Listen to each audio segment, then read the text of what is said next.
처음 화면에 잡힌 순간부터 많은 사람은 같은 착각에 빠졌습니다. 단정한 한복 자태, 손끝에서 흘러나오는 가야금 병창, 그리고 국립전통예술고등학교, 오와 서울예술대학교로 이어지는 엘리트 코스. 그래서 사람들은 너무도 쉽게 결론 내렸습니다. 저 정도 분위기와 실력이면 당연히 강남의 고급 아파트나 한강이 내려다 보이는 집에서 살겠지.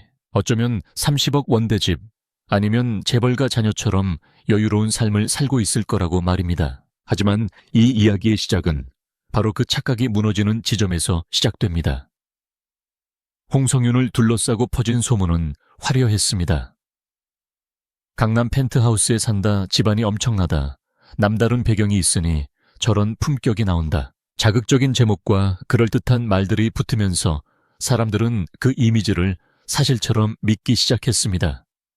그러나 정작 현실은 정반대였습니다. 우리가 무대 위에서 본 것은 부유한 생활의 결과가 아니라 끝없는 훈련과 버팀으로 만들어진 집중의 결과였습니다. 홍성윤의 실제 고향으로 언급되는 곳은 서울이 아니라 대전입니다.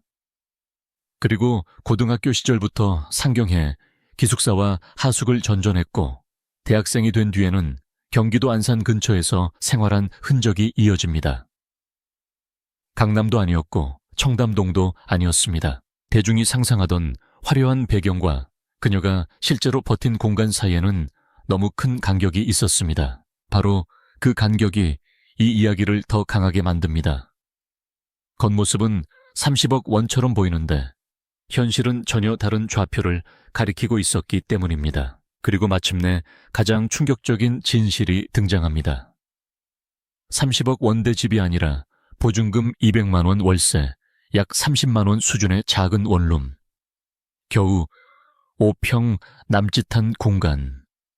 부엌과 방의 경계도 흐릿한 좁은 구조. 누군가는 그저 초라하다고 말할 수 있는 공간이지만 홍성윤에게 그곳은 가장 중요한 작업실이었습니다. 더 놀라운 건 바로 그 작은 방 안에서 무대 위 그 거대한 울림이 만들어졌다는 사실입니다. 사람들을 얼어붙게 만든 건 가난 자체가 아니었습니다.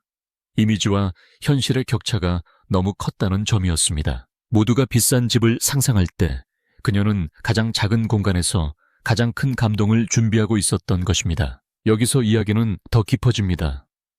그 방 안에서 가장 비싼 것은 집이 아니라 악기였습니다. 수천만 원. 오늘 호가하는 산조 가야금, 한 대 가격이 중형차 한 대 값에 가깝다고 할 정도의 악기. 어떤 사람은 이 장면을 이해하지 못합니다. 왜 이렇게 좁은 방에 살면서 저렇게 비싼 악기를 선택했을까?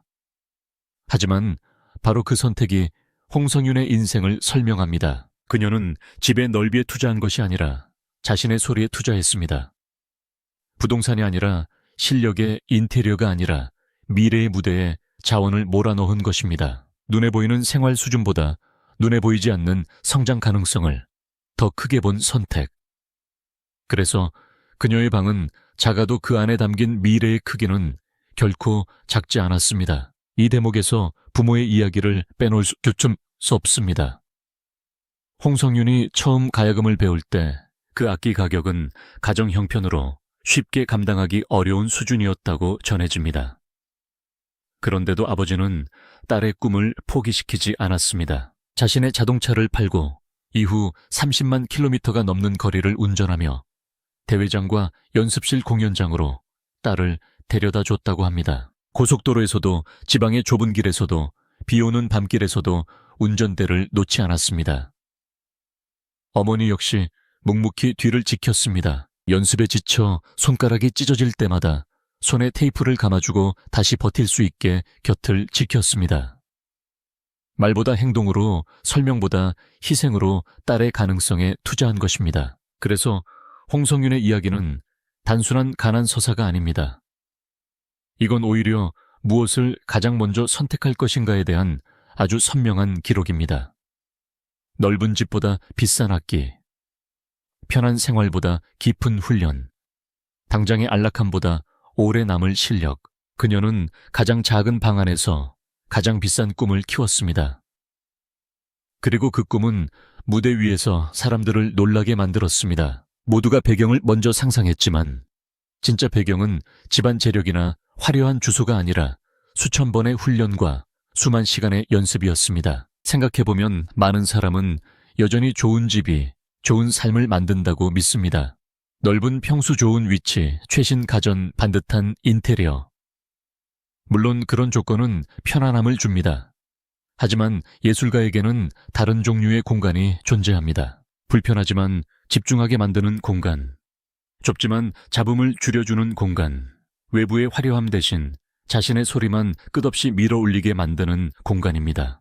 홍성윤에게 5평 남짓한 원룸은 그런 곳이었습니다. 누군가에게는 초라한 월세방이지만 그녀에게는 자기 자신을 단련하는 인큐베이터였습니다. 이곳에서 반복된 훈련이 결국 무대 위 무결점에 가까운 퍼포먼스로 터져나왔습니다. 그래서 지금 우리가 진짜 봐야 할 것은 집의 크기가 아닙니다. 그 좁은 공간 안에 얼마나 큰 집중력이 들어있었는가 하는 점입니다. 보증금 200만 원, 월세 30만 원이라는 숫자는 단순한 생활 정보가 아니라 그녀가 어디에 우선순위를 두고 살았는지를 보여주는 증거입니다.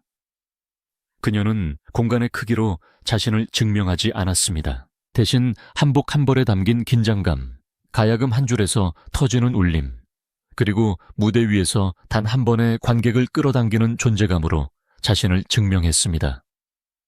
그 모든 것이 그 작은 방에서 자라났다는 사실이 이 이야기의 핵심입니다. 결국 사람들을 진짜 놀라게 한 건 집값이 아니었습니다.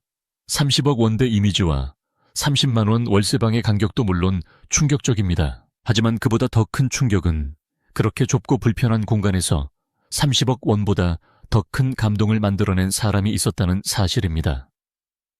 홍성윤은 화려한 배경이 사람을 완성하는 것이 아니라는 걸 보여줬습니다. 오히려 아무도 주목하지 않는 공간에서 가장 비싼 가치를 길러낼 수 있다는 걸 증명했습니다.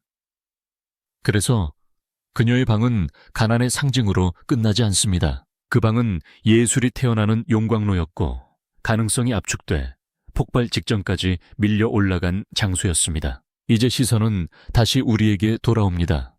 우리는 그동안 누군가의 외모와 분위기, 학교와 무대만 보고 그 사람의 삶까지 마음대로 계산해 왔는지도 모릅니다. 하지만 홍성윤의 서사는 그 자동 계산을 멈추게 만듭니다. 집이 사람의 가치를 먼저 말해주는 것이 아니라 사람이 어떤 선택을 했는지가 결국 모든 것을 말해준다는 사실. 그녀는 큰 집을 선택하지 않았고 대신 더 큰 울림을 선택했습니다. 더 비싼 주소를 택하지 않았고 더 오래 남을 소리를 택했습니다. 그리고 바로 그 선택이 오늘의 홍성윤을 만들었습니다. 그러니 이 이야기를 듣고 기억해야 할 숫자는 하나만이 아닙니다. 30억 원도 있고 30만 원도 있고 200만 원도 있고 5평도 있습니다. 그러나 가장 중요한 숫자는 결국 그녀가 쌓아 올린 시간의 무게일지도 모릅니다. 셀 수 없이 반복한 연습, 끝없이 버틴 날들, 가족이 함께 감당한 거리와 통증, 그 축적이 있었기에 무대 위 홍성윤은 단지 고급스러워 보이는 참가자가 아니라 자기 삶 전체를 예술로 밀어올린 사람으로 보이는 것입니다. 그래서 이 이야기는 반전으로 끝나지 않습니다.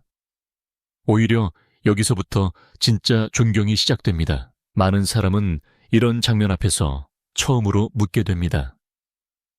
왜 사람들은 그녀를 보자마자 부자일 거라고 생각했을까? 답은 단순합니다. 그녀가 보여준 품격이 너무 완성형이었기 때문입니다. 가야금 병창이라는 장르는 누구나 쉽게 다가갈 수 있는 영역이 아닙니다. 오랜 시간 축적된 전통 어린 시절부터 이어져야 하는 훈련 악기와 복식 무대, 매너와 호흡까지 모든 것이 정교하게 맞아떨어져야 비로소 한 사람의 무대가 완성됩니다. 그래서 대중은 무의식적으로 생각합니다. 이런 예술을 하는 사람은 분명 생활도 다를 것이다. 그런데 홍성윤의 현실은 그 공식을 뒤집었습니다. 그녀는 풍족해서 품격이 생긴 것이 아니라 품격을 만들기 위해 생활의 많은 부분을 포기한 사람이었습니다. 그렇기 때문에 이 이야기는 동정으로 소비될수록 오히려 본질에서 멀어집니다. 중요한 것은 불쌍함이 아니라 선택의 정확성입니다. 좁은 방은 우연히 주어진 운명이 아니라 더 중요한 것에 집중하기 위해 감수한 결과처럼 보입니다. 실제로 그녀의 삶을 따라가 보면 모든 자원이 하나의 방향으로 모여 있습니다. 더 좋은 주소가 아니라 더 좋은 소리, 더 넓은 거실이 아니라 더 깊은 감정, 더 편한 일상이 아니라 무대에서 단 한 번 터질 완성도. 이것이 홍성윤 서사의 강도입니다. 사람들은 집을 보면 현재를 판단하지만 그녀는 악기와 연습으로 미래를 만들고 있었습니다. 특히 보증금 200만 원과 월세 30만 원이라는 숫자가 강하게 남는 이유도 여기에 있습니다. 그 숫자는 단지 가난함을 강조하는 장치가 아닙니다. 이 정도면 괜찮겠지 하고 타협하지 않고 자신의 목표에 맞게 삶 전체를 재배치했다는 뜻에 가깝습니다. 작은 방 하나, 비싼 악기 하나, 그리고 그 안에서 반복되는 훈련, 그것만 놓고 보면 너무 단순한 구조지만 오히려 그 단순함이 그녀를 강하게 만들었습니다. 잡다한 과시가 사라진 자리에는 오직 실력만 남고 실력만 남은 사람은 무대에서 결국 들키게 되어 있습니다. 홍성윤이 사람들을 붙잡는 이유가 바로 거기에 있습니다. 그리고 부모의 희생은 여기서 배경이 아니라 이야기의 뼈대가 됩니다. 아버지가 차를 팔고 긴 시간을 운전해 딸의 길을 지켰다는 대목. 어머니가 손끝이 해질 만큼 딸의 상처를 돌봤다는 대목은 단순한 미담처럼 지나갈 수 없습니다. 왜냐하면 홍성윤의 무대가 우연히 만들어진 것이 아니라는 걸 보여주기 때문입니다. 한 사람의 재능 뒤에는 늘 혼자서는 감당할 수 없는 시간이 필요합니다. 누군가는 비용을 내고, 누군가는 기다리고, 누군가는 묵묵히 버팀목이 되어줍니다. 홍성윤의 무대는 결국 가족 전체가 함께 지어 올린 무대였습니다. 그래서 그녀의 한 소절에는 단지 개인의 재능만이 아니라 가족의 시간도 함께 실려 있습니다. 결국 이 서사는 우리에게 아주 불편한 질문 하나를 남깁니다. 우리는 지금까지 얼마나 자주 사람을 겉으로만 평가해 왔는가? 화려해 보이면 부자일 거라고 단정하고, 고급스러워 보이면 배경도 좋을 거라고 상상하고, 무대가 완벽하면 삶도 완벽할 거라고 쉽게 믿어왔는가? 홍성윤의 이야기는 그 추측을 정면으로 부숩니다. 그리고 그 자리에 더 묵직한 진실을 남깁니다. 진짜 가치는 주소가 아니라 축적이고, 진짜 품격은 소비가 아니라 버팀에서 나온다는 사실입니다. 그래서 그녀의 작은 방은 더 이상 초라한 방이 아닙니다.